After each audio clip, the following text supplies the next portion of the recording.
Darshan and ಗ್ಯಾಂಗ್ಗೆ ಮತ್ತೆ ಜೈಲು ಸೇರುವ tension ಶುರುವಾಗಿದೆ. ರೇಣುಕಾಸ್ವಾಮಿ ಕೊಲೆ ಪ್ರಕರಣದಲ್ಲಿ ದರ್ಶನ್ ಮತ್ತು ಗ್ಯಾಂಗ್ಗೆ ಜಾಮೀನು ಸಿಕ್ಕಿದೆ. ಜಾಮೀನು ಅರ್ಜಿ ಪ್ರಶ್ನಿಸಿ ಪೊಲೀಸರು ಸುಪ್ರೀಂ ಕೋರ್ಟ್ನಲ್ಲಿ ಮೇಲ್ಮನವಿಯನ್ನ ಸಲ್ಲಿಸಿದ್ದಾರೆ. ಜನವರಿ 24ಕ್ಕೆ ಸುಪ್ರೀಂ ಕೋರ್ಟ್ನಲ್ಲಿ ಅರ್ಜಿ ವಿಚಾರಣೆ ನಡೆಯುತ್ತೆ. ಜಾಮೀನು ರದ್ದಾದ್ರೆ ನಟ ದರ್ಶನ್ ಮತ್ತೆ ಜೈಲು ಪಾಲಾಗುವ ಆತಂಕ ಇದೆ. ಅನಾರೋಗ್ಯದ ಕಾರಣ ಹೈಕೋರ್ಟ್ನಿಂದ ಬೇಲ್ ಪಡೆದಿದ್ದಾರೆ ದರ್ಶನ್. ಇದನ್ನ ಪ್ರಶ್ನೆ ಮಾಡಿ ಸುಪ್ರೀಂ ಮೆಟ್ಟಿಲೇರಿದ್ದಾರೆ ರಾಜ್ಯದ ಪೊಲೀಸರು. ಜನವರಿ 6ರಂದು ಸುಪ್ರೀಂ ಕೋರ್ಟ್ಗೆ ಅರ್ಜಿ ಸಲ್ಲಿಸಿದ್ರು. ದರ್ಶನ್, ಪವಿತ್ರ ಗೌಡ ಸೇರಿ 7 ಆರೋಪಿಗಳ ಜಾಮೀನು ಪ್ರಶ್ನಿಸಿ ಅರ್ಜಿಯನ್ನ ಹಾಕಲಾಗಿದೆ. ಸುಪ್ರೀಂ ಕೋರ್ಟ್ ಅಂಗಳದಲ್ಲಿದೆ ನಟ ದರ್ಶನ್ ಬೇಲ್ ಭವಿಷ್ಯ. ನಟ ದರ್ಶನ್, ಪವಿತ್ರ ಗೌಡ ಸೇರಿ 7 ಆರೋಪಿಗಳಿಗೆ ಈಗ ಟೆನ್ಷನ್.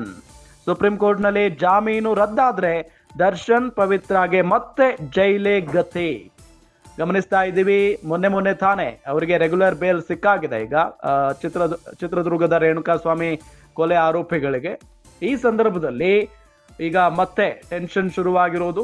ಜಾಮೀನು ಅರ್ಜಿ ಪ್ರಶ್ನಿಸಿ ಪೊಲೀಸರು ಸುಪ್ರೀಂ ಕೋರ್ಟ್ನಲ್ಲಿ ಮೇಲ್ಮನವಿಯನ್ನ ಸಲ್ಲಿಸಿದ್ದಾರೆ. ಜನವರಿ 24ಕ್ಕೆ ಅರ್ಜಿ ವಿಚಾರಣೆಯೂ ಕೂಡ ನಡೆಯುತ್ತೆ ಸುಪ್ರೀಂ ಕೋರ್ಟ್ನಲ್ಲಿ. ಜಾಮೀನು ರದ್ದಾದ್ರೆ, ಅಕಸ್ಮಾತ್ ಆಗಿ ಜಾಮೀನು ರದ್ದಾಗ್ಬಿಟ್ರೆ ನಟ ದರ್ಶನ್ ಮತ್ತೆ ಜೈಲು ಪಾಲಾಗುವ ಸಾಧ್ಯತೆ ಇದೆ. ಅನಾರೋಗ್ಯದ ಕಾರಣ ಹೈಕೋರ್ಟ್ನಿಂದ ಬೇಲ್ ಪಡೆದುಕೊಂಡಿದ್ದಾರೆ ದರ್ಶನ್. ಇದನ್ನ ಪ್ರಶ್ನಿಸಿ ಸುಪ್ರೀಂ ಕೋರ್ಟ್ ಮೆಟ್ಟಿಲೇರಿದ್ದಾರೆ ರಾಜ್ಯದ ಪೊಲೀಸ್ನವರು. ಜನವರಿ 6ರಂದು ಸುಪ್ರೀಂ ಕೋರ್ಟ್ಗೆ ಅರ್ಜಿಯನ್ನ ಸಲ್ಲಿಸಿದ್ರು. ದರ್ಶನ್ ಮತ್ತು ಪವಿತ್ರ ಗೌಡ ಸೇರಿದಂತೆ 7 ಆರೋಪಿಗಳ ಜಾಮೀನು ಪ್ರಶ್ನಿಸಿ ಅರ್ಜಿಯನ್ನ ಸಲ್ಲಿಸಿದ್ರು.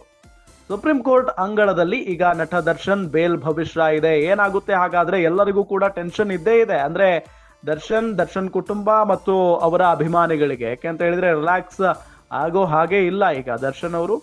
ಯಾಕೆ ಅಂತ ಹೇಳಿದ್ರೆ ಸುಪ್ರೀಂ ಕೋರ್ಟ್ನಲ್ಲಿ ಏನು ಬೇಕಾದರೂ ಆಗಬಹುದು, ಪ್ರಕರಣ ಬೇಲ್ ಭವಿಷ್ಯ ಏನು ಬೇಕಾದರೂ ಆಗಬಹುದು.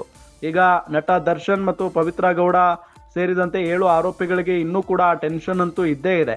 ಹಾಗಾಗಿ ಸುಪ್ರೀಂ ಕೋರ್ಟ್ನಲ್ಲಿ ಏನಾಗುತ್ತೆ, ಅಕಸ್ಮಾತ್ ಆಗಿ ಜಾಮೀನು ರದ್ದಾಗ್ಬಿಟ್ರೆ ದರ್ಶನ್ ಮತ್ತು ಪವಿತ್ರಗೆ ಮತ್ತೆ ಜೈಲೇ ಗತಿ ಅನ್ನುವಂಥ ಪರಿಸ್ಥಿತಿ ನಿರ್ಮಾಣ ಆಗುತ್ತೆ.